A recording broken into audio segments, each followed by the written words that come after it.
നമസ്കാരം. Justice Hema commission report പുറത്തു വന്നതിന് ശേഷം വലിയ കോലാഹലങ്ങളാണ് നമ്മുടെ മലയാളം ഫിലിം ഇൻഡസ്ട്രിയിൽ ഉണ്ടായിക്കൊണ്ടിരിക്കുന്നത്. നമ്മുടെ മുമ്പിലുള്ള വലിയ ബിംബങ്ങൾ തകർന്നു വീഴുന്ന ഒരു കാഴ്ചയാണ് പലപ്പോഴും നമ്മൾ കാണുന്നത്.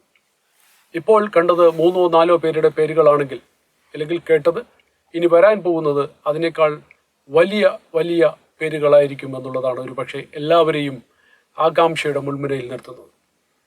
നമുക്കറിയാം, ഇപ്പോൾ തന്നെ രഞ്ജിത്തും സിദ്ദിഖും ഒരുപക്ഷെ ജയസൂര്യക്കെതിരെ എന്നുള്ള രീതിയിലുള്ള ആരോപണങ്ങൾ അടക്കം നിരവധി ആരോപണങ്ങൾ പല സ്ത്രീകളും പല വനിതകളും ഉന്നയിക്കുന്നത് കേട്ടു.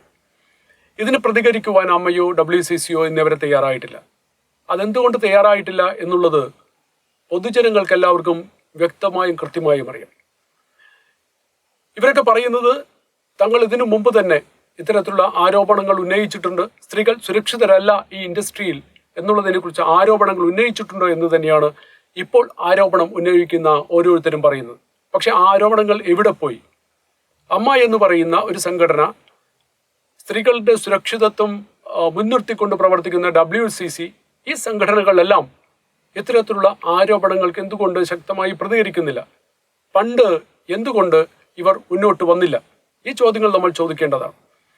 ജസ്റ്റിസ് ഹേമ കമ്മീഷൻ റിപ്പോർട്ട് ഹൈക്കോടതിയിലെ മുമ്പിൽ വയ്ക്കുവാനായിട്ട്, സീൽഡ് കവറിന് മുമ്പിൽ വയ്ക്കുവാൻ നിർദ്ദേശം ഹൈക്കോടതി നൽകിയതിനു ശേഷം പലരും മാളത്തിൽ ഒളിച്ചിരിക്കുകയാണ്. പക്ഷെ അവർക്കെല്ലാവർക്കും മാളത്തിൽ നിന്നും എന്തെങ്കിലും പുറത്തിറങ്ങേണ്ടി വരും. സ്ത്രീകളുടെ സുരക്ഷിതത്വം മുൻനിർത്തിക്കൊണ്ടാണ് ഇതെല്ലാം ചെയ്യുന്നത് എന്ന് പുറത്ത് വിളിച്ചു പറയുകയും അകത്ത് സ്ത്രീകൾക്കെതിരെ പ്രവർത്തിക്കുകയും ചെയ്യുന്ന എല്ലാ കുറ്റവാളികളെയും പുറത്താക്കേണ്ടതും അവരെ നിയമത്തിൻ്റെ വിധേയമാക്കിക്കൊണ്ട് അവർക്കെതിരെ ശക്തമായ നടപടികൾ എടുക്കേണ്ടതും ഈ സർക്കാരാണ്. ആ സർക്കാർ ഒട്ടും അതിന് അമാന്തിക്കരുത്.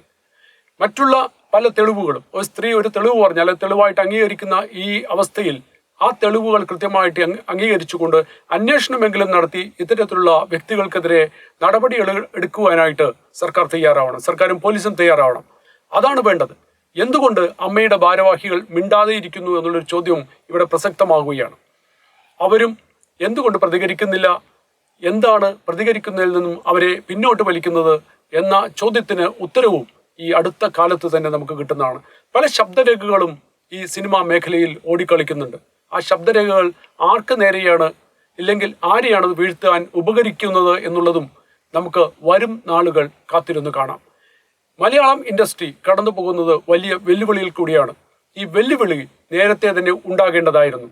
എന്തുകൊണ്ടെന്നാൽ ഒരു മേഖലയിൽ സ്ത്രീകൾ സുരക്ഷിതരാണ് എന്ന് തോന്നിയാൽ മാത്രമേ ആ മേഖല കൃത്യമായും മുന്നോട്ട് പോവുകയുള്ളൂ.